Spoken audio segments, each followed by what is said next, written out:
anamorphic bokeh but you don't have anamorphic lenses? Well, to quote Sam the Onion Man from the great American classic Holes, starring Shia LaBeouf, I can fix that.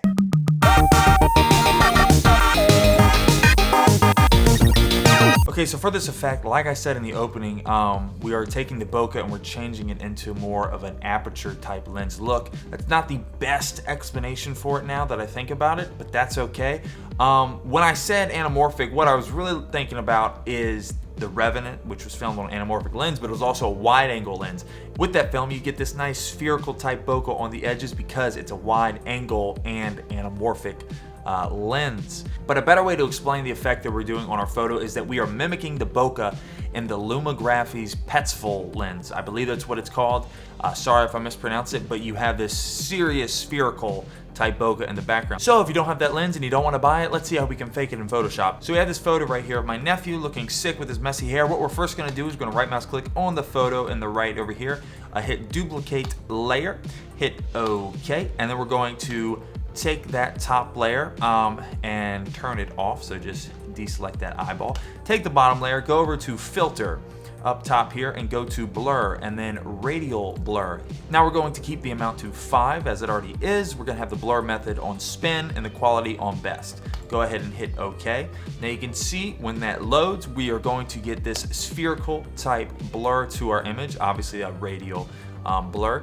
And now what we want to do is we want to turn the top layer back on and then head over to our eraser tool and make sure that our eraser tool is set to 0% hardness and the size just something big. And what we're going to do is we are going to erase the background where it's out of focus, where we see the bokeh. And so as we do that, we can see that radial blur that we did start to show up, and it's giving our image now this radial type bokeh, this spherical type bokeh that we see in the reference images. So that alone right there really helps focus the viewer's eyes straight to my nephew's face. But another thing that I like to do is we can take both these images, select them, right mouse click, go to convert to smart object, and then we can again right mouse click, duplicate the layer, hit OK, and then on this top layer, what we're going to do is we're going to go to filter again, go to adaptive wide angle, click that. And then from there, what we can do is we can adjust this image to make it look more like a wide angle lens. Like I was saying, for The Revenant, they filmed on wide angle lenses. So if you wanted more of that wide angle lens with the spherical type bokeh, you can apply this. Don't do it too much, obviously, because it can only go so far. You can only fake it so much. But we can set it to 12mm. I think that's what they use on The Revenant for like the most extreme wides. And then the crop factor, I'm actually going to bring up a little bit to get rid of the fisheye look a little bit. And you can adjust this however you want. There's no special sauce, really. It goes picture to picture. And then that looks good to me. We can hit OK. And then from here, we can again get our eraser tool and erase the background the same way we did before.